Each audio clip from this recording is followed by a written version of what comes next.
भगवंत मान वो साफ तौर पर कह रहे हैं कि हिम्मत है तो पंजाब के विधायकों को तोड़ के दिखाओ। हिम्मत है तो अब आप जीत कर दिखाओ ना। कि भैया ये निकाय चुनाव तो जीत देखो नहीं पा ऐसा रहे है मिला और बात करते हैं पंजाब जीत। तो फिर मैंने उनको कॉल किया, किसको? वो अपने पुराने समर्थक को, मतलब जो आपसे मदद मांगता था, मदद मांगता वो था, अमृतपाल की मदद कर रहा है ऐसा आपको पता चला। फिर आपने उसी तो को मैंने कॉल उसी किया। को कॉल किया। हाँ, खालिस्तान समर्थित लोगों को किस पार्टी ने सबसे ज्यादा बढ़ावा दिया? क्या आप भारतीय जनता पार्टी की तरफ से ये विश्वास उनको दिला सकते हैं कि अगर आपकी सरकार बनती है तो खालिस्तान को उखाड़ फेंकेंगे? आप देखिए, एक पास से तो ये खालिस्तान की बात कर रहे हैं, हाँ। और दूसरे पास से जो हमारे स्पीकर साहब हैं उनके चैम्बर में जाकर बैठकर देश के संविधान की कसम खाकर आप अपनी पार्लियामेंट की कुर्सी बचा रहे हो।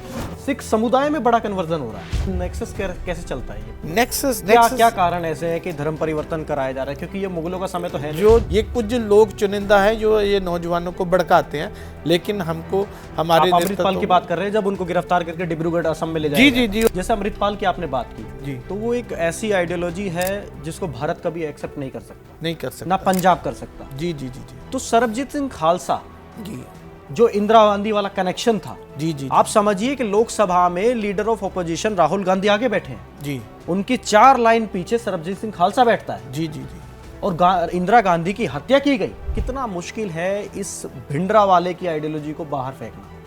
उनको पंजाब में ही वो सुरक्षित नहीं है, मतलब पंजाब में पैदा हुए, पंजाब में गाने गाए, पंजाब की ऑडियंस ली और पंजाब से ही गायब। जिसने भी पंजाब को लूटा है, हमने तो अहमद शाह अब्दाली को भी लूट कर बाहर नहीं जाने दिया। तो ये जो दिल्ली वाले केजरीवाल के लोग हैं, केजरीवाल को हम पंजाब को लूट का माल दिल्ली में या बाहर नहीं जाने देंगे। इनके खिलाफ पहले भी केजरीवाल को एक्साइज स्कैम में पकड़कर अंदर दिया था, इसके साथियों को। हम पंजाबी हैं, हम भारतीय जनता पार्टी के साथ जुड़े हैं, उस समय से जुड़े थे जब लोग हमको यही कहते थे कि तुम यार सिख लोग कहाँ भाजपा के साथ जुड़ गए हो।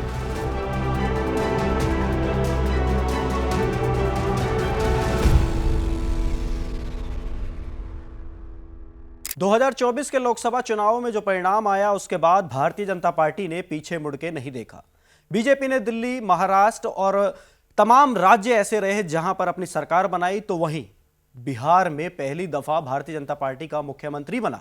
उसके बाद बीजेपी का कारवां पहुंचा बंगाल में अप्रत्याशित नतीजे जो हैं वो सामने आए। भारतीय जनता पार्टी ने पहली दफा सरकार बनाई और शुवेंदु अधिकारी मुख्यमंत्री बने। वहीं असम में देखा जाए तो तीसरी बार सरकार बनी और हिमंता विश्व शर्मा दूसरी बार मुख्यमंत्री बने। अब बीजेपी का अगला टारगेट क्या है? अगला टारगेट पंजाब है। क्या बीजेपी की रणनीति पंजाब में भी रंग दिखाएगी? इस पर बात करने के लिए आज के हमारे पॉडकास्ट में हमारे साथ मौजूद है यादविंदर सिंह बुत्तर साहब। आपका बहुत बहुत स्वागत है। जी बहुत बहुत धन्यवाद आपका और आपके सारे चैनल से सब देशवासियों का बहुत बहुत धन्यवाद। सबसे पहला और सीधा ही सवाल, क्या पंजाब में अब की बार कमल खिल पाएगा? जी बहुत जोर से खिल पाएगा, क्योंकि जिस तरीके से लोगों ने देखा है कि भारतीय जनता पार्टी के केंद्रीय नेतृत्व ने बंगाल में जाकर इतने जोर से काम किया, और वहाँ जहाँ देश की उसको आयरन लेडी के नाम पर गिना जाता था ममता बनर्जी जी को, तो भारतीय जनता पार्टी के कार्यकर्ताओं ने इतने जोश से काम किया और उधर भी उसका जो राज्य है उसको उखाड़ फेंका, और वहाँ भारतीय जनता पार्टी ने अपना कमल का परचम लहराया है। तो उसके बाद अब पंजाब की बारी है। जितना जोश से हमने बंगाल में काम किया, उतने ही पूरे जोश से जो हम हैं अब पंजाब में कमल का जो ध्वज है उसको लहराने के लिए अपना पूरा जोर लगाएंगे, और इस बार 2027 में पंजाब में जो है भारतीय जनता पार्टी की सरकार बनाएंगे। चलिए, आपके दावे के अनुसार तो भारतीय जनता पार्टी जो है वो पंजाब में सरकार बना सकती है, लेकिन बात कर लेते हैं आम आदमी पार्टी की। आम आदमी पार्टी के जो मुख्यमंत्री हैं वहां पर पंजाब के भगवंत मान, वो साफ तौर पर कह रहे हैं कि हिम्मत है तो पंजाब के विधायकों को तोड़ के दिखाओ। कटाक्ष में आपको बता देता हूं कि उन्होंने ये कहा कि राघव चड्ढा समेत जो 7 सांसद पार्टी को छोड़ करके, आम आदमी पार्टी को छोड़कर राज्यसभा सांसद भारतीय जनता पार्टी की तरफ चले गए। उसके कटाक्ष में जवाब दिया कि भैया हिम्मत है तो विधायकों को तोड़ के दिखाओ। देखिए ऐसा है, जो 4.5 साल इन्होंने जिस तरीके से पंजाब को लूटा है और आम आदमी को इन्होंने पंजाबी में कूटा कहते हैं, पीटा है, उस तरीके से अब जो है अब 6 महीने 4 महीने का क्या है करना है। आप हमको सीधा नज़र आ रहा है कि भारतीय जनता पार्टी के जो कार्यकर्ता हैं वो पूरे उत्साह में पंजाब में काम कर रहे हैं। हर एक मंडल में हर पन्ना प्रमुख हमारा जो है आगे बढ़ रहा है। तो हमने क्या इनको उठाना है, पंजाब के लोग अब इसका जवाब देंगे। हिम्मत है तो अब आप जीत कर दिखाओ ना। अब है कि अब जागरूक हो चुका है जो पंजाब का जो वोटर है, वो इनको ज़मीन से उखाड़ने के लिए तैयार बैठा है। तो ये तो वैसे भी हम इनको सीरियस पॉलिटिशियन नहीं देते भगवंत मान जी के धामों को, क्योंकि अभी अगर देखें तो पिछले 1 महीने से थोड़ा सा भगवंत मान जी ने अकेले रहकर पंजाब में कुछ काम दिखाने का, फ्लोर पर घूमने की बात नज़र आ रही है। जबकि इससे पहले केजरीवाल और मनीष सिसोदिया जैसे जो नेता हैं वो, और दिल्ली की सारी टीमें जब से यहाँ दिल्ली से हार कर गए हैं, ये लोग हर एक विधायक और उनके जो भी चेयरमैन पदाधिकारी थे वो हर एक एमएलए के घर में बैठे हुए हैं, वहाँ कोई एमएलए की सुनवाई नहीं है। तो हमने इनको क्या खरीद के करना है, तो ये तो पंजाब के लोग ही इनको अब मुक्त कर रहे हैं। तो इसलिए हम देश को मानने वाले, संविधान को मानने वाले लोग हैं। तो संविधान के माध्यम से हम लोक राज के हिसाब से चुनाव पर जाएंगे और जो लोग मत मिलेगा हमारे को, उसी हिसाब से हम जो है पंजाब में अपनी सरकार बनाने में सक्षम हैं। देखिए, आप सरकार बनाने की बात तो कर रहे हैं, लेकिन अभी निकाय चुनाव हुए जी। निकाय चुनाव में बीजेपी को ऐसा कुछ मिला नहीं, तो वो कटाक्ष ऐसा किया जा रहा है कि भैया निकाय चुनाव तो जीत देखो नहीं पा ऐसा रहे हैं। है, मिला और बात करते हैं पंजाब जीतने मिला क्यों नहीं कि इसके जो गुंडा अंसर है, वहाँ जो पुलिस है वो भी गुंडों का रूप धार कर बैठी है। हमारे तो मैं जिस क्षेत्र से आता हूँ, हमारे कई लोगों के तो इन्होंने कागज ही नहीं भरने दिए, कागज रिजेक्ट करा दिए। जो इनके रिटर्निंग अफसर है उन्होंने हमारे को मुकाबले में ही नहीं आने दिया। तो फिर चुनाव तो सरकार का जो इनका मौजूदा स्टेट गवर्नमेंट है, जो इनका डंडा तंत्र है, उस हिसाब से तो ये वोटिंग करवाते हैं। ये फिर वोटिंग तो हुई नहीं है, तो इसको हम कोई ऐसा फतवा नहीं मान सकते। ये तो चुनाव इन्होंने करवाया नहीं, चुनाव को इन्होंने लूटा है। तो जब लूट के साथ सरकार के डंडे की डंडा तंत्र हो तो तब ऐसे नतीजे पहली सरकारों में भी आते रहे। तो बात तो तब होगी जब सीधा सीधा चुनाव होगा, केंद्र के सुरक्षा बल उसमें लगेंगे। तो 2027 में आप चुनाव देखो, हम तो उसी के ऊपर दावा कर कर बैठ रहे हैं। अच्छा, एक मुद्दा जो सबसे बड़ा मुद्दा है, पूरे देश में उछलता है जी, समय समय पर बाहर आता है जी, मैं बात कर रहा हूं खालिस्तान की। जी, जी, जी। खालिस्तान एक ऐसा संवेदनशील मुद्दा है, उसको लेकर के बहुत सारे सवाल आते हैं कि खालिस्तान को लेकर के एक गुट है वहां पर, खालिस्तान को समर्थन देता है। लेकिन बड़े बड़े नेता ये कहते हैं कि कुछ एक चुनिंदा लोग हैं जो एक ग्रुप बनाते हैं और खालिस्तान को प्रमोट करते हैं। जी, जी। लेकिन मेरा अपना सवाल ये है आपसे कि मैं 2 लोगों की बात करूंगा, सरबजीत सिंह खालसा जी, जी, जी, और दूसरा नाम है अमृतपाल सिंह। जी, जी, जी, ये 2 लोकसभा सांसद हैं जी, जी, जी, और ये दोनों चुन करके लोकसभा के अंदर बैठे हैं। जी, जी, ना कोई बड़ी पार्टी है, जी, एक ऐसी आइडियोलॉजी जिसको आरोप लगता है कि ये खालिस्तान समर्थित आइडियोलॉजी है। जी, जी, अमृतपाल कुछ साल जेल में भी रहे, आपको मालूम है इस चीज के बारे जी, में। जी, और जी, सरबजीत खालसा के बयान हमने सबने देखे हैं जी, जी, कि किस तरह से वो सोशल मीडिया पर किस तरह के ग्रुप्स हैं उनको प्रमोट करते हैं एक तरीके से। जी, जी, जी। निपटने के लिए हमारी केंद्रीय एजेंसीज हैं, एनआईए हैं। तो क्या है कि ये जो टेरर फंडिंग का फंड विदेशों से आता है, आईएसआई का फंड आता है, कुछ चुनिंदा लोग हैं जो कनाडा में बैठे हैं, अमेरिका में बैठे हैं, और वो इन लोगों को फंडिंग करते हैं। और ये लोग सिर्फ नौजवानों को भड़काते हैं उस मुद्दे के ऊपर, जबकि पंजाब के जो लोग हैं वो अमन शांति चाहते हैं। पंजाब के लोगों ने बहुत सारा आतंकवाद के समय में, एक जनरेशन तो ख़त्म ही होगी, आप मान के चलो कि आप 30-30 साल 25-25 साल किसी भी घर से, मतलब वो जो दूल्हे की बारात निकलती है ना, बारात निकलनी बंद हो गई थी कि ये जो टेरर फंडिंग के माध्यम से इन लोगों को पैसा आता था, उससे ये खालिस्तान गतिविधियां चलाते थे। लेकिन हमारे गृह मंत्री जी ने सिंगल एजेंडा देकर रखा है कि जीरो टॉलरेंस रहेगी आतंकवाद के मुद्दे के ऊपर। अगर इन्होंने वहाँ से कुछ भी गलत किया था तो इनके ऊपर पूरी वो जो कानूनी प्रक्रिया बनी, उस समय एनएसए भी इनके ऊपर लगा था, ये डिब्रूगढ़ भी जाकर बैठे थे, इनकी गतिविधियों के ऊपर रोक लगाई और रोक लगाने के बाद पंजाब में अमन शांति चल रही है। ये कुछ लोग चुनिंदा हैं जो ये नौजवानों को भड़काते हैं, लेकिन हमको हमारे आप अमृतपाल की बात कर रहे हैं जब उनको गिरफ्तार करके डिब्रूगढ़ असम में ले जाया जी गया जी था। जी, उसने अजनाला में ऐसे लोगों को गुरु ग्रंथ साहब की आड़ बनाकर वो आगे लेकर डेरों में चल रहा था। अपना बसेरा बसाया था अमृतपाल ने। जी जी जी, तो उसको मतलब काबू करने के लिए ये उधर बैठे थे। अब जो नौजवान है वो जागरूक हो चुका है, तो वो जब देखता है कि भारतीय जनता पार्टी के जहां डबल इंजन की सरकार बनती है, चाहे वो हरियाणा में बनी है चाहे वो यूपी में बनी है, तो वहाँ कितनी ग्रोथ हो रही है, नौजवानों को रोजगार मिल रहा है। अब तो पहले हमारे पंजाब में होता था कि पंजाब में यूपी बिहार से ट्रेनें भर आती थी, बेरोजगार लोग थे, वो जहां आकर दान बीते थे, कुछ और काम करते थे। अब भाई साहब वहाँ लेबर आनी बंद हो गई। क्यों? क्योंकि इनको यूपी बिहार में इनकी अपनी सरकार, भारतीय जनता पार्टी की सरकार आ गई और इन लोगों को वहीं अपनी स्टेट में रोजगार मिल गया। अच्छा, तो एक चीज मेरे को बताइए आप जी जैसे अमृतपाल की आपने बात की जी, तो वो एक ऐसी आइडियोलॉजी है जिसको भारत कभी एक्सेप्ट नहीं कर सकता, नहीं कर सकता। ना पंजाब कर सकता। जी जी जी जी तो सरबजीत सिंह खालसा जी जो इंदिरा गांधी वाला कनेक्शन था, जी जी आप समझिए कि लोकसभा में leader of opposition Rahul Gandhi आगे बैठे हैं, जी उनकी 4 लाइन पीछे सरबजीत सिंह खालसा बैठता है जी जी जी और इंदिरा गांधी की हत्या की गई, जी जिसके बाद आरोप लगा। जी अब इस आइडियोलॉजी से अगर आप मान के देखिए, पंजाब में 13 लोकसभा सीटें हैं, जी उनमें से 2 सांसद ऐसे हैं जिनकी कोई बड़ी पार्टी नहीं, जी जी लेकिन वो एक खालिस्तानी आइडियोलॉजी को सपोर्ट करते हुए आगे आते हैं। आप ये समझिए कि कम से कम 10 से 12 लाख लोगों ने उनको वोट किया। जी जी जी वो आइडियोलॉजी, हम उन सबको खालिस्तानी नहीं कह रहे हैं, लेकिन वो मिक्स करके, मैं कह रहा हूं ना कि जैसे ब्रेन वॉश कर करके उन लोगों को धर्म की आड़ में उसको वोट दिलाया गया, उनको सांसद बनाया गया और वो जाकर के आगे क्या किस इशारे पे काम कर रहे हैं? खालिस्तान के इशारे पे काम कर रहे हैं। भारतीय जनता पार्टी इस चीज से टैकल कैसे करेगी? कैसे जमीनी स्तर पर लोगों को समझाया जाएगा कि भाई आप समझिए? यही तो हम कह रहे हैं, एक अलग चीज जो है। हमारा जो कार्यकर्ता है वो हम अब हमारे प्रदेश में कई जिला अध्यक्ष हैं, वो जो रूरल एरिया जिसको कहते हैं, गांव जिसको कहते हैं, ग्रामीण क्षेत्र, हाँ ग्रामीण क्षेत्र में सिख समाज के जो जट सिख लोग हैं वो जिला अध्यक्ष बन चुके हैं। वो प्रदेश में अलग अलग जगह काम करते हैं। तो वहाँ जब हम जाकर इनको बताते हैं कि भैया ये आप लोगों के नौजवानों को भड़काने वाली बात करते हैं, आप देखिए एक पास से तो ये खालिस्तान की बात कर रहे हैं, हाँ। और दूसरे पास से जो हमारे अपना स्पीकर साहब हैं उनके चैम्बर में जाकर बैठकर देश के संविधान की कसम खाकर आप अपनी पार्लियामेंट की कुर्सी बचा रहे हो।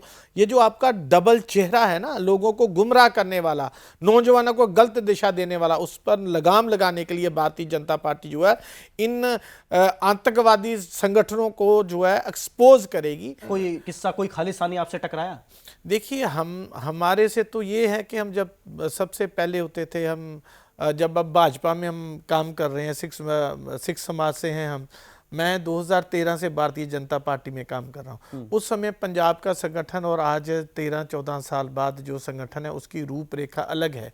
लेकिन जिस समय मैं पगड़ी बांधकर गांव में भाजपा का अपने घर के ऊपर झंडा लगाना, ध्वज लगाना कमल के फूल का, तो हमारे को कई बार धमकियां आनी, कई बार एक दो बार जो गर्म दली हैं उनकी लेटर्स भी आनी कि आप आरएसएस के सपोर्टर हो, बीजेपी के सपोर्टर हो, आप अपने धर्म से धोखा कर रहे हो, आप गलत कर रहे हो, आपको इसके अच्छे घोर नतीजे भुगतने पड़ेंगे।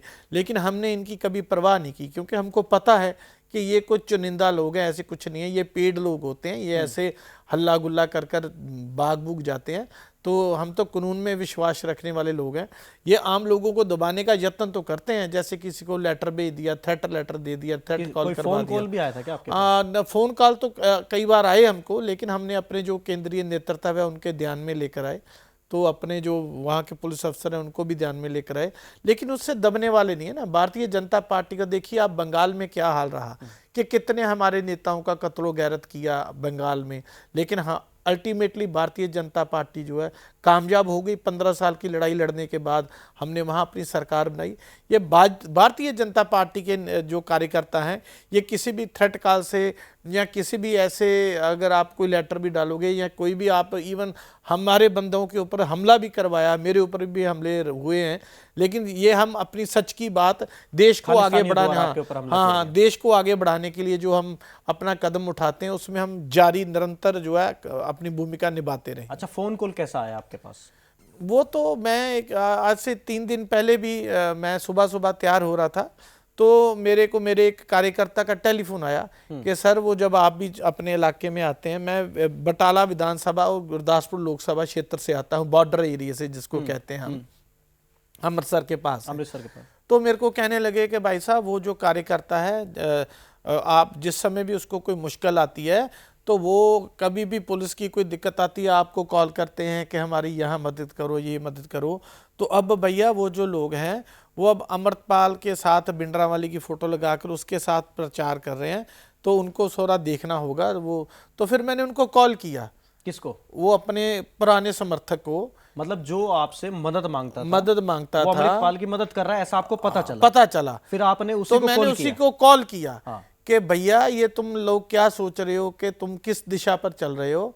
तो जब भी आपकी मुश्किल होती रही है तो आपको हमेशा भारतीय जनता पार्टी के जो कार्यकर्ता है उन्होंने आपको सपोर्ट किया, चाहे कहीं भी हो, कोर्ट में हो, कचहरी में हो, पुलिस थाने में हो, तहसीलदार दफ्तर हो, एसडीएम दफ्तर हो, डीसी दफ्तर हो, हमेशा हर जगह आपकी मदद की है। तो आप किस तरफ नौजवानों को भड़काते घूम रहे हो ये अमृतपाल के पीछे, आप ऐसा मत करो। तो इसलिए फिर उसने माफ़ी मांगा कि भैया मैं बह गया था, लेकिन मैं जब भी आप कोई दिशा देंगे, भारतीय जनता पार्टी का कार्यक्रम होगा तो मैं उसमें आऊँगा। मैं अपना जो भी काम है देश को आगे बढ़ाने के लिए, मोदी जी बड़ा अच्छा काम कर रहे हैं, उसमें जो योगदान डाल सकूंगा मैं डालूंगा। तो इतना तो फिर हमारा बनता है ना, जो लोग हमारे से मदद मांगते रहे हैं तो उनको कॉल तो कर सकते हैं ना। जब काम हमारे से लेंगे तो अब तुम उसकी हवा बनाने की कोशिश कर रहे हो, जो देश विरोधी, राष्ट्र विरोधी ताकतों में आगे बढ़ रहे हैं, तो उनको नकाब तो उतारना पड़ेगा ना, नकेल डालनी पड़ेगी। तो इसलिए फिर हमने उनको बोला। खालिस्तान के मुद्दे को खत्म करते हैं। खालिस्तान को सिंपल शब्दों में अगर मैं आपसे जानना चाहूं, खालिस्तान सबसे ज्यादा किस, खालिस्तान आइडियोलॉजी, खालिस्तान समर्थित लोगों को किस पार्टी ने सबसे ज्यादा बढ़ावा दिया? कोई एक पार्टी? देखो, जो जिस जन्म से हम जब देख रहे हैं तब से हमने तो यही देखा था कि उस समय राज रहा है कांग्रेस का, ठीक है, पंजाब में भी। तो ये जो खालिस्तानी कुछ लोग थे उनको पहले तो इनकी जो कांग्रेस की सरकारों के नेता थे यही इसको, क्योंकि इनका जो ध्यान था उस समय अकाली दल की जो पार्टी थी उसको थोड़ा सा इनका ध्यान था कि उसको रिलीजियस मुद्दे को हम थोड़ा सा दोनों तरफ से वोट काटने के लिए रिलीजियस मुद्दे को भड़काएं। उस समय इन्होंने भिंडरावाला को सपोर्ट किया था, कांग्रेस की जो सपोर्टर थे या नेता थे उसको सरप्रस्ती देकर रखी थी इन्होंने। लेकिन क्या है कि इसके बाद जो जब देखा कि वो अब अपने हाथ से कंट्रोल से बाहर हो रहा है, भिंडरावाला कंट्रोल से बाहर हो रहा है, उस समय जाकर इन्होंने फिर उसके ऊपर अटैक करवाया, श्री हरमंदिर साहब के ऊपर अटैक करवाया। मेरा तो मानना यही है कि खालिस्तानियों को बढ़ावा देने में पिछले समय में कांग्रेस ने बड़ा रोल अदा किया है। अच्छा, एक मेरा अपना सवाल है जो मैंने खुद देखा। जब मैं गोल्डन टेम्पल गया तो मैंने जब वहां दर्शन किए, जब मैं बाहर निकल के मार्केट में आया तो वही भिंडरावाला के फोटो, वहां बड़ी बड़ी तस्वीरें लगाई हुई दुकानों में, लॉकेट बिक रहे हैं, हैंडमेड वाले जो ब्रेसलेट होते हैं वो बिकते हैं, आज के समय में भी बिक रहे हैं। तो कितना मुश्किल है, क्योंकि खालिस्तान का मुद्दा अब हम खत्म कर रहे हैं, कितना मुश्किल है इस भिंडरावाले की आइडियोलॉजी को बाहर फेंकना? देखिए, क्योंकि लोग तो कहीं ना कहीं मानते हैं उनको। देखो, ऐसा है कि हम सिख समाज से आते हैं। मैं भिंडरावाले की बात इसलिए करता हूं कि भिंडरावाले ने कुछ काम किया था जो सिखों को धर्म के साथ जोड़ने का जो काम था वो उसने अच्छा किया था। क्योंकि उससे जो पहले उस गद्दी में थे बाबा दीप सिंह जी थे, हाँ जी, दमदमी टकसाल थी, और संत करतार सिंह भिंडरावाले थे, उन्होंने धर्म प्रचार का जो काम है वो किया था। लेकिन जब ये आ गए, इन्होंने जब हथियार उठा लिया, AK-47 उठा ली, और उसके बाद गुरुद्वारे के अंदर बैठकर ये सारा कुछ करने लगे, उस बात का हमको भी रोष है। हम उस बात का उनको विरोध करते हैं कि भिंडरावाले जी को ऐसा जो रोल है वो नहीं करना चाहिए था। तो इसलिए कुछ लोग हैं उनको अपना रिलीजियस गुरु मानते हैं, कुछ लोग इमोशनल लोग होते हैं, तो वो जब उनको थोड़ा सा पता लगता है, देखिए वो रिलीजन अलग है, पॉलिटिक्स अलग है।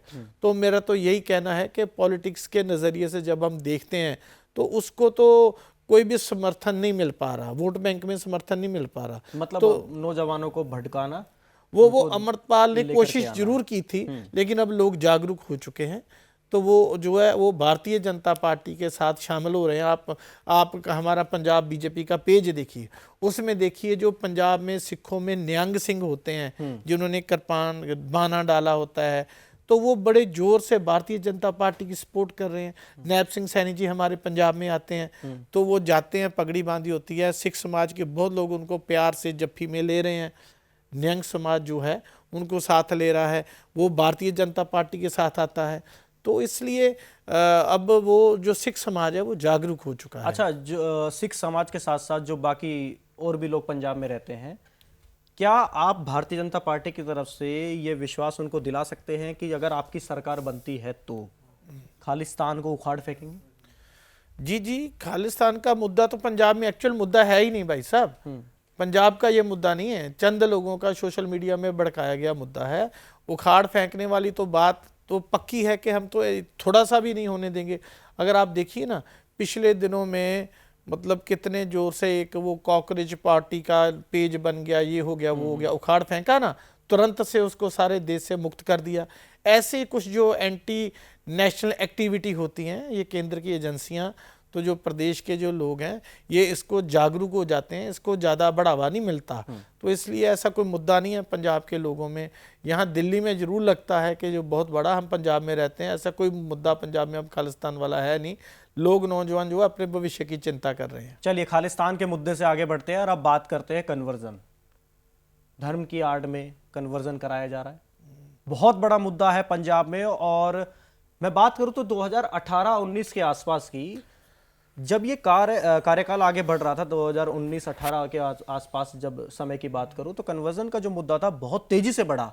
और मैं बात करूं पंजाब की कैपिटल अमृतसर की, तो अमृतसर में इतनी तेजी से कन्वर्जन होना शुरू हुआ, schedule caste, ST caste, OBC caste, और कई जगह बात करूं तो जनरल कास्ट, हर जगह कन्वर्जन फैला।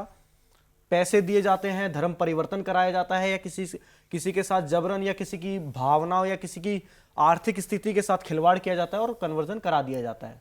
सिख समुदाय में बड़ा कन्वर्जन हो रहा है, उसका क्या कारण है? तो उसमें एक तो हमने कानून लेकर आए हैं हमारे देश में, गृह मंत्री जी, तो उसमें जो भी ये धर्म परिवर्तन की गतिविधि हो रही है, एक तो उसको जो अपना धर्म बदलेगा, वो जो एससी समाज का जो उसको बेनिफिट मिल रहा है, एक तो वो बेनिफिट नहीं उसको मिलेगा। दूसरा, कानून के मुताबिक जो उनके खिलाफ कड़ी कार्रवाई बनती है वो भी की जाएगी। तो हमारे भारतीय जनता पार्टी के जो कार्यकर्ता हैं वो इसके ऊपर तीखी नज़र रखकर बैठे हुए हैं कि कोई भी जो है, ये जो इनके दूसरे समाज से लोग आते हैं, इनको पेड रोल पर इनको धर्म परिवर्तन करवाते हैं, तो उनको रोक लगाई जा रही है। लेकिन नेक्सस कैसे चलता है ये? नेक्सस क्या कारण ऐसे है कि धर्म परिवर्तन कराया जा रहा है? क्योंकि ये मुगलों का समय तो है नहीं। जो एक्चुअल में है ना, देखो वो बात तो एक हकीकत है कि मेरे कुछ जानने वाले ईसाई समाज से मेरे भाई हैं जिनका मेरे साथ बड़ा प्यार है, तो मैं उनको भी कभी गिला करता देता रहता हूँ, क्योंकि हम तो गांव से जुड़े हुए लोग हैं, ज़मीन से। हमारे को सारा दिन टेलीफोन पर लोगों के मुद्दे फ़ोन पर आते रहेंगे, भैया ये करवा दो, भैया ये करवा दो, क्योंकि अब भारतीय जनता पार्टी के माध्यम से हमको सारे देश में कई जगह जाना पड़ता है। तो जो भी हमारे पंजाब में, हमारी बेल्ट में, अमृतसर, गुरदासपुर, तरन तारण में ईसाई समुदाय के जो लोग हैं, उनके फ़ोन आ जाते हैं, भैया मेरा जम्मू में काम है, भैया मेरा दिल्ली में काम है, ये करवा दो। तो हम उनसे यही बात करते हैं जब भी मिलते हैं कि भैया तुम्हारे जो लोग हैं जो भीतर गात लगा रहे हैं, आप पहले उनको भी तो रोक लगाओ ना। काम लेने के लिए आप हर जगह आ जाते हो कि हमारा ये करवा दो, ये करवा दो।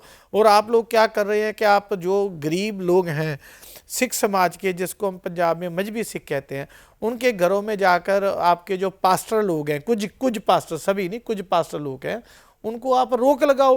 वो उनको सपने दिखाते हैं कि आपके बच्चों की एडमिशन हम गवर्नमेंट स्कूल में करवा देंगे, आपके बच्चों को। वहां पर मंच पे जा रहे हैं ना पास्टर्स, तो नहीं, वो जो जा रहे हैं वो दूसरी पार्टियों के जा रहे हैं, जिनने एक वोट बैंक बनाने के लिए, जैसे कांग्रेस ने और अकाली दल ने इनको सरपरस्ती देकर रखी है।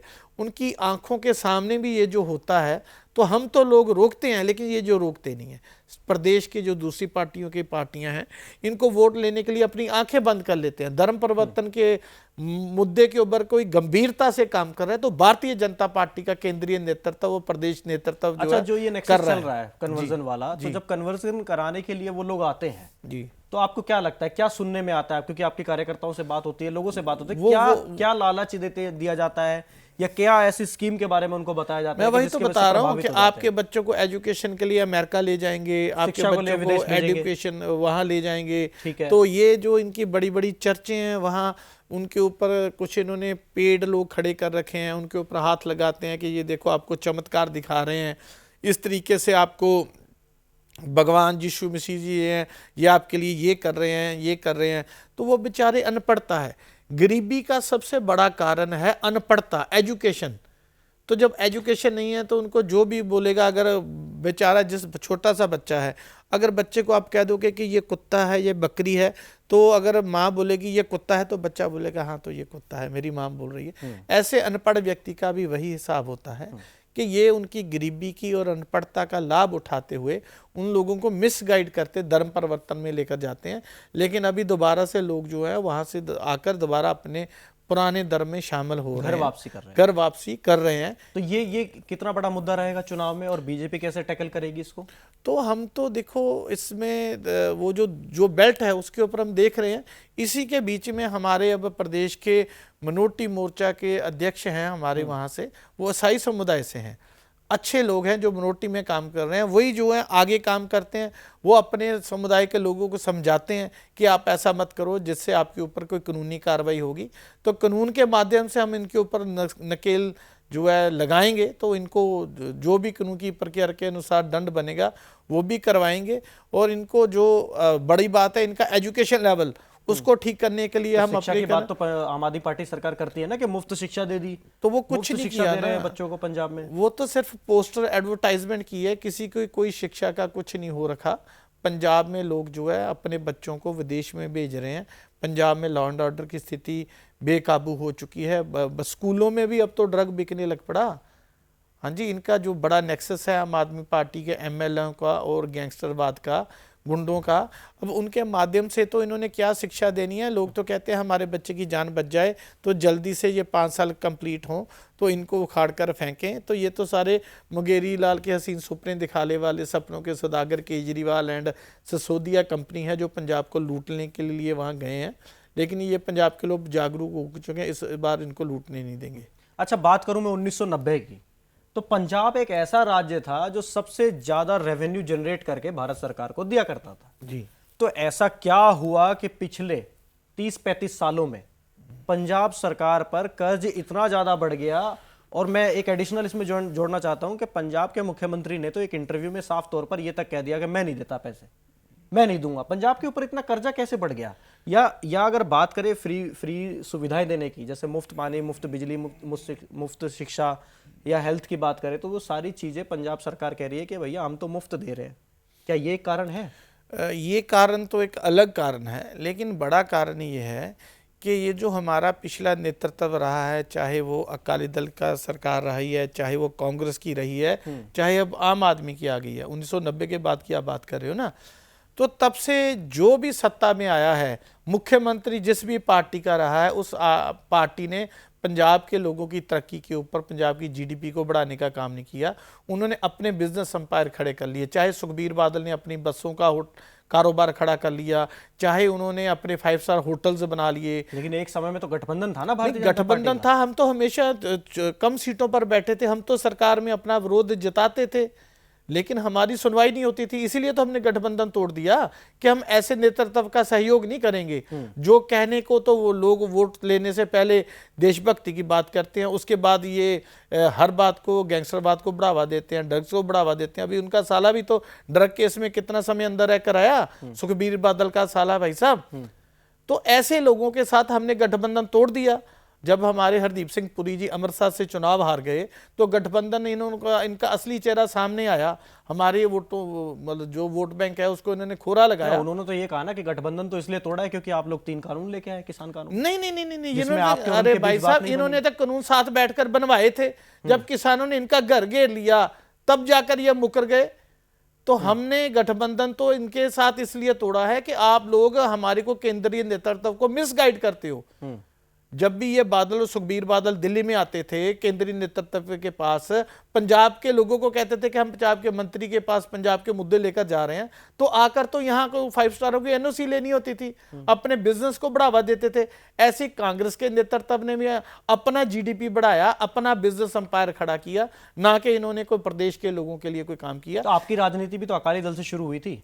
ये पीछे मैंने फोटो भी लगवाया आपके, प्रकाश सिंह बादल के साथ आपका फोटो भी है। जी जी जी। तो फिर आपका क्या कारण रहा जिसकी वजह से आपने अकाली दल तो को छोड़ हमारा दिया? ये कारण फोटो है, आ रहा है हाँ आपका हाँ भी। जी आ रहा है जी। क्या है कि वो बाल साहब के साथ है, मेरे घर गए थे, मेरे गांव गए थे, बाल साहब 2-3 बार गए थे। क्या था कि मेरे जो पूर्वज थे वो फ्रीडम फाइटर थे, स्वतंत्रता संग्रामी थे। तामल पत्र हमारे पास प्रधानमंत्री का दिया हुआ हमारे परिवार में है, स्वतंत्रता सेनानी का हमारा खून है। तो मैं भी अकाली दल में देशभक्ति की भावना के साथ जुड़ा था, सुखबीर बादल के साथ भी हमने काम किया। लेकिन जब हम ओपोजिशन में थे तो हम इनके साथ थे, जब सत्ता में आए तो इन्होंने अपने साले को आगे राजनीति में लॉन्च कर दिया, और साले की गतिविधियां दिखाने को इनकी नीली पगड़ी है, धर्म की पगड़ी है, लेकिन काम जो है इनके कांग्रेस से भी बुरे थे। ये जो काले काम करते थे, काले धंधे करते थे, हमने इनको अंदर से देखा और छोड़ दिया कि हम ऐसी पार्टी के साथ में नहीं चल सकते। नहीं, अकाली दल तो दावा करता है ना कि हमने पंजाब से ड्रग्स को मिटाया, कहाँ नौजवानों को वापस अपने रूट्स कनेक्ट कराए, कुछ भी ड्रग्स नहीं, को खत्म किया हमने। कुछ भी नहीं किया। ड्रग्स को बढ़ावा, अगर ड्रग को खत्म किया होता तो इसका साला इतने साल 6 महीने अंदर क्यों रहकर जाता। जो सत्ता पिंदी जैसे जो लोग थे, बड़े हरसिमरत कौर थे, के भाई, हाँ हरसिमरत कौर के भाई जो है विक्रम सिंह जो है, तो उनके ऊपर जो इतने सीरियस एलिगेशन लगे हैं तो अब कोर्ट में चल रहा है। तो भैया ये तो गलत काम का, धर्म के नाम पर उन्होंने वोट लिया था तो गलत काम को सहयोग करने लग पड़े। तो हमने देखा कि नहीं, इनके साथ हमारी सोच नहीं जुड़ती, तो हमने, क्योंकि हमारे पूर्वज शहीद हुए इस पार्टी में। 1922 में गुरु के बाग का मोर्चा था, जब गुरुद्वारे को महंतों से आजाद करवाना था, उस समय हमारे पूर्वज शहीद हुए। उसमें हमने अपना लहू देकर इस पार्टी का जो है नींव रखवाई थी हमारे पूर्वजों ने। और जब इनकी कमांड जो है, जब इस समय संत फतेह सिंह, मास्टर तारा सिंह, मोहन सिंह तोड़, बड़े बड़े ईमानदार, संत हरचंद सिंह लोंगोवाल ईमानदार नेता थे, गुरचंद सिंह टौड़ा जैसे बड़े बड़े नेता, तब तो अकाली दल अच्छी पार्टी थी। जब से ये सुखबीर बादल प्राइवेट लिमिटेड के पास आ गई तो तब तो ये रिलीजियस मुद्दे छोड़ दिए। अब पिछली बार देखो ना, अकाल तख्त के ऊपर खड़े होकर सुखबीर बादल ने हाथ जोड़कर अपना जुर्म कबूला था कि हाँ मैंने सजा भी मिली थी, सजा मिली थी, मैंने ये गलत काम किए, और अगले दिन जाकर मुक्तसर में जाकर उस बात से मुनकर हो गया। तो ऐसे नेतृत्व जो हैं इनके साथ कौन काम करेगा? नहीं, लेकिन आज से पहले हमने कभी इस तरह के वीडियोस या फोटोज नहीं देखे थे, लेकिन जैसे आज हम देख रहे हैं एसजीपीसी के कुछ ही लोग अपने अंदर ही तलवारें चला रहे हैं, लड़ाई कर रहे हैं, मतलब इतना अंदर ही अंदर क्लैशेस होने स्टार्ट हो गए हैं। ये तो ऐसा कुछ नहीं है, ये तो थोड़ा किसने मोड़ा है, ये किसने आपस में लड़वाना शुरू किया? नहीं, किसने नहीं, ये इनका अपना ही कुछ मुद्दे होते हैं, गोलक की लड़ाई होती है, पैसों की लड़ाई होती है। वही तो मैं कह रहा हूं ना कि इन्होंने गुरुद्वारों को पैसे से लूट मचाकर अपनी प्राइवेट लिमिटेड कंपनी को चलाया, अकाली दल बादल को। पहले ये श्रोमणी अकाली दल था, अब ये श्रोमणी अकाली दल बादल हो गया है। बादल प्राइवेट लिमिटेड हम तो इनको कहते हैं, एसएडी प्राइवेट लिमिटेड नाम रख लेना चाहिए। भाई भतीजावाद की जो भ्रष्टाचार की बात करने वाली ये वो कंपनी है। तो पंजाब के लोग अब इनको मुंह नहीं लगा रहे, तो हमने 2008 में छोड़कर आ गए थे। हालांकि इसके एवज में इनके खिलाफ बोलने के ऊपर मेरे ऊपर 2-3 झूठे मुकदमे दर्ज हुए, मेरे को जेलों में जाना पड़ा, लेकिन कभी हमने हमारी आवाज दबी नहीं। हमने चोर को उसके घर में घुसकर चोर कहा, तो उसके एवज में आज भी लोग हमारे से प्यार करते हैं। तो आज इस माध्यम से भारतीय जनता पार्टी ने आशीर्वाद दिया है, सेवा करने का मौका दिया है। पूरे देश में जहां जहां भी ड्यूटी लगती है हम चुनाव प्रक्रिया में हिस्सा लेते हैं। अगली अगर मैं बात करूं आपसे, तो बात करता हूं पंजाब के सिंगर्स की। ऐसा हमने कभी नहीं देखा, मतलब आज भी अगर हम बात करें तो शादी ब्याह जो जहां भी होते हैं तो वहाँ पंजाबी गाने चलते हैं, और वो गाने गुरदास मान साहब हों चाहे फिर ये तो देखिए, जो स्टेट गवर्नमेंट की लॉ एंड ऑर्डर की फेलियर है, ये तो उसी का कारण है। तो हालांकि एक कानून भी बना कर रखा था पहले कि आप कहीं भी किसी भी पिक्चर में कहीं भी आप गन को प्रमोट नहीं करोगे, लेकिन क्योंकि ये मुख्यमंत्री जो हैं वो इसी फील्ड से आर्टिस्ट थे, तो उन्होंने इनको सरपरस्ती देकर रखा है, इनको गनमैन देकर रखे हुए हैं। तो खुद ही इनके जो एमएलए हैं, पहले तो इनको गैंगस्टरों के साथ इनका अच्छा संबंध है, तो पहले तो इनको धमकियाँ दिलवा देते हैं। तो जब ये यूट्यूब से इनको बहुत पैसे आते हैं तो फिर उनसे बीच में बिचौलिए भी इन्हीं के होते हैं, बीच में बैठकर एमएलए बैठकर गैंगस्टर के साथ सिंगर का समझौता करवा रहा है। तो उसमें जो पैसे गैंग्स को जाते हैं उसमें कुछ हिस्सा इनको भी आ रहा है। तो मतलब ये पॉलिटिकली, एक तरह से पॉलिटिकली विल पावर होती है जी कि सिंगर को, कि आप जो है गानों में जो है बंदूकें रखिए, ड्रग्स रखिए, नशा दिखाइए। जी जी जी जी जी जी जी ये उस तरीके की स्टेट गवर्नमेंट की फेलियर है जिस तरीके से, जबकि ये जो नहीं होना चाहिए। हम कहते हैं कि देश को आगे और भी पंजाबी सभ्याचार के ऊपर गाने होने चाहिए। तो बड़े बड़े अच्छे अच्छे सिंगर्स हैं, उन्होंने देखिए हमारे दलजीत जी बड़े अच्छे सॉन्ग्स गाते हैं, दिल को छू जाने वाले उनके गाने होते हैं। एक वो जवंदा जी थे, उनकी हालांकि रोड एक्सीडेंट में मृत्यु हो गई, बड़े अच्छे सिंगर थे। उन्होंने हमेशा बड़े अच्छे सिस्टम को मैनेज करके रखा, तो लोगों ने परिवार के साथ बैठकर उसको गानों को सुना, लेकिन उसको एंजॉय किया। लेकिन पंजाब में जो गायक है, जो सिंगर्स हैं आज के टाइम पे, वो सेफ कहाँ है? चाहे वो सिद्धू मूसेवाला हो, उनकी हत्या कर दी गई। जी दूसरी अगर हम बात करें, आपने नाम दिया दिलजीत का, तो दिलजीत भी पंजाब में थोड़ी ना रह रहे हैं, वो भी बाहर। मतलब पंजाब के आज के टाइम पे जितने भी सिंगर्स हैं, उनको पंजाब में ही वो सुरक्षित नहीं है। मतलब पंजाब में पैदा हुए, पंजाब में गाने गाए, पंजाब की ऑडियंस ली और पंजाब से ही गायब। भाई जिस सूबे की जो सरकार है इसकी सरपरस्ती उन गैंगस्टरों को है, तो उन्हीं के ट्रैप में जो वो अच्छी बात है वो नहीं रह रहे, तो कम से कम उनके ट्रैप से तो बचे हुए हैं, सेफ है। मतलब सेफ हैं वो, कि ये इन लोगों के नेताओं ने उनसे अपने पैसे हेठने के लिए ये सारा कार्यक्रम करवाना होता है। आए दिन किसी का भी सुनने में आता है, कभी परवेश वर्मा गोली चल जाती है, हफ्ता वसूली की मांग की जाती है, सिद्धू मूसेवाले को ऑन द स्पॉट मार दिया गया। तो मैं वही तो कहता हूं कि भाई साहब दो बात है, जो इनके खिलाफ सच बोलेगा तो या तो उसको ये मरवा देंगे, जैसे इन्होंने मूसेवाले का कत्ल करवा दिया, तो या फिर उसको गैंगस्टरों से धमकी दिलवाएंगे कि जान बचानी है तो इतने करोड़ रुपया मेरे को भेजो।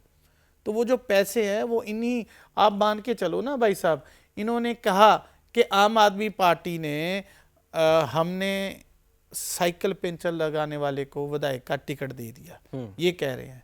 दूसरा ये कह रहे हैं कि हमने टेलीफोन रिपेयर करने वाले को कर दिया। अब ये 5 साल पहले की तो बात है, और आज जाओ इनके घरों में, एक एक एकड़ में इनके घर हैं, तो इतना पैसा ये इनको भ्रष्टाचार करने के लिए। भ्रष्टाचार कैसे किया? ऐसे किया, गैंगस्टरवाद को बढ़ावा दिया, ड्रग सप्लाई किया, उनसे मोटे पैसे ऐंठे और वो पैसों से बड़े बड़े जुगाड़ खड़े कर दिए। तो इसके ऊपर नकेल कसने के लिए भारतीय जनता पार्टी जो है उसने पूरी तीखी आंख रखी हुई है, और उसके माध्यम से जो भी कानून के अनुसार इनके ऊपर कड़ी कार्रवाई बनेगी वो कर रहे हैं। आप देखिए, पहले इनका संजीव अरोड़ा लुधियाना से पकड़ा, मतलब ईडी ने पकड़ा, कितने करोड़ रुपए का गबन उसने किया, कैसे कैसे कंपनियों से घुमाकर झूठ से फंडिंग करके इन्होंने किया। तो ये तो अब इनको उखाड़ने के लिए हमने काम शुरू कर दिया है। जो भी जिन्होंने ऐसे काम किए हैं, गैंगस्टर को बढ़ावा दिया है, ड्रग सप्लाई किया है, ऐसे सभी नेताओं की लिस्ट भारतीय जनता पार्टी की लीडरशिप के पास है, और कानून के अनुसार इनके खिलाफ पूरी बनती करड़ी कार्रवाई जो है वो हम करवाने जा रहे हैं, कर रहे हैं।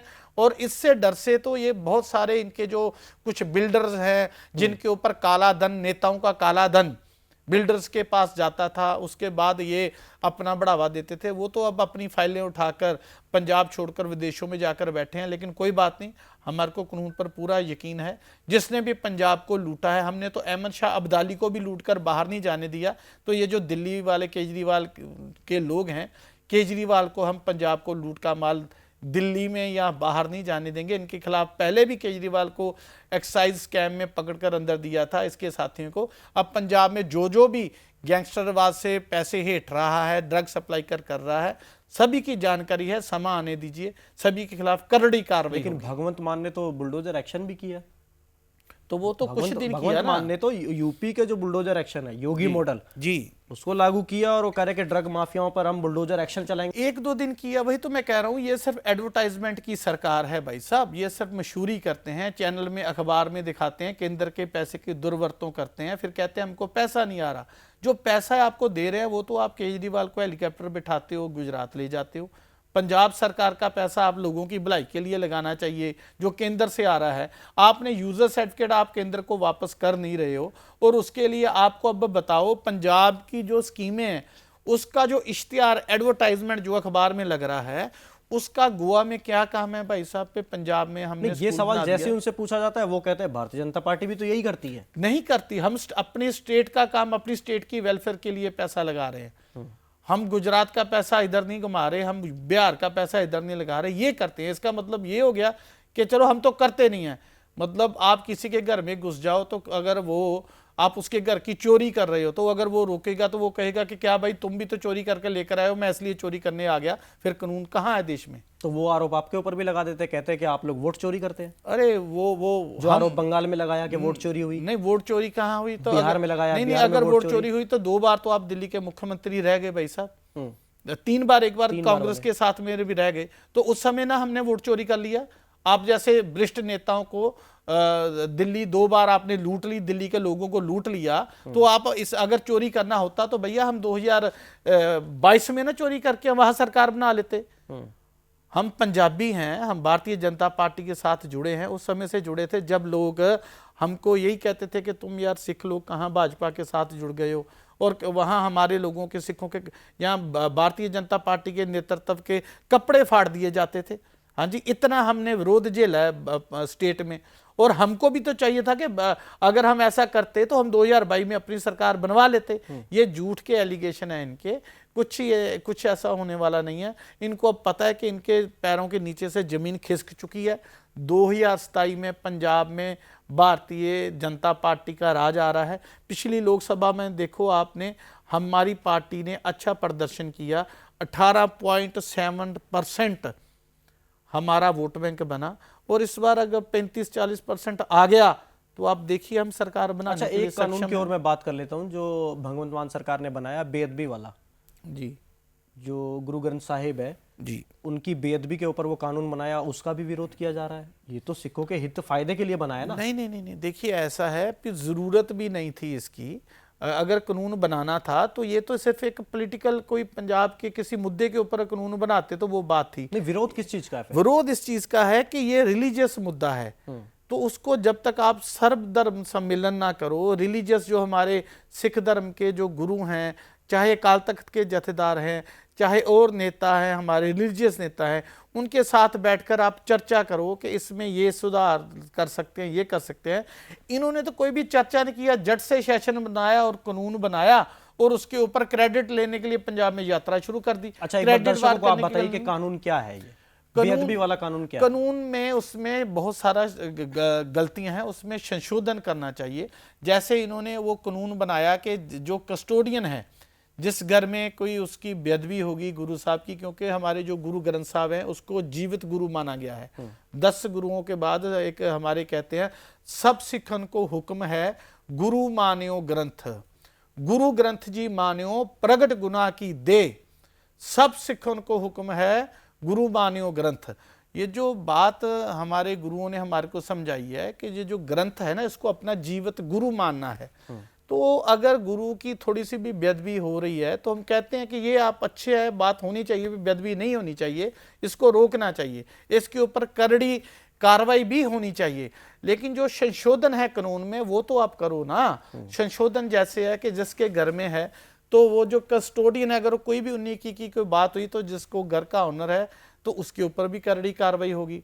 अगर फॉल्ट किसी अलग बंदे का है तो जो उसका पुजारी है, जिसको हम ग्रंथी सिंह कहते हैं, उसके ऊपर भी मतलब कार्रवाई होगी। इससे लोगों के मन में डर हो गया है। जो लोग धर्म के साथ जुड़ सकते थे, धर्म का प्रचार ज़्यादा कर सकते हैं, अब वो वहाँ अपने घरों से जो गुरु ग्रंथ साहब है वो उठाकर गुरुद्वारों में कर रहे हैं, और इससे हमारा जो धर्म का प्रचार और प्रसार है वो रुक रहा है।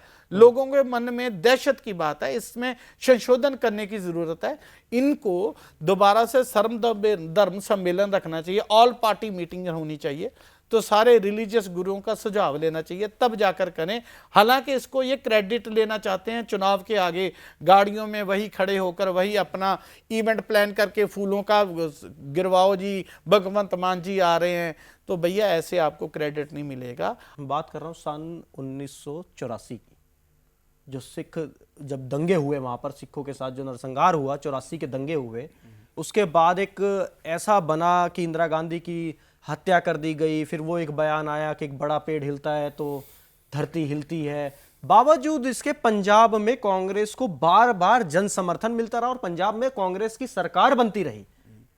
तो मैं ये चीज समझना चाहता हूं कि अगर सिखों के अंदर इतना गुस्सा था, या पंजाबियों के अंदर या पंजाब के अंदर इतना गुस्सा था कि इस पार्टी ने, इस फैमिली ने हत्या कराए या दंगे कराए, तो बावजूद उसके सरकार चुन के कांग्रेस की ही आती है। देखिए ऐसा है, उस समय आप एक बात ध्यान रखिए, 2 बार सरकार आई है जो मेरे ध्यान में है कैप्टन अमरिंदर सिंह की। तो कैप्टन अमरिंदर सिंह ने जो है उस समय ये जो हमला हुआ था उस समय उन्होंने इंदिरा गांधी के सामने विरोध जताया था और उन्होंने इस्तीफा दे दिया था। ये जो जितनी बार कांग्रेस की पंजाब में सरकार बनी है, ये कांग्रेस की सरकार नहीं बनी। उस समय लोग कैप्टन अमरिंदर की क्रेडिबिलिटी को जानते थे, उसी के नाम पर वोट मिलते थे। तो जिस दिन इन्होंने कैप्टन अमरिंदर को उतार दिया तो उसके बाद तो इनका नेतृत्व खत्म हो गया। नहीं, आज भी लोकसभा में बराबरी की सीट लेके बैठे हैं।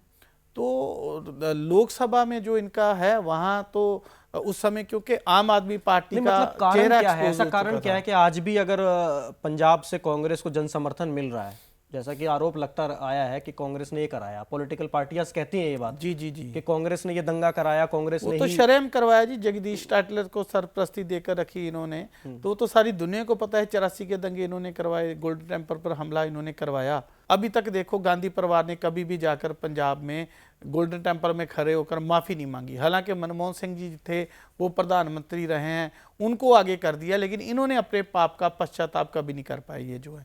तो जो पंजाब के लोग हैं उन्होंने देखो इनको 2022 में हरा दिया।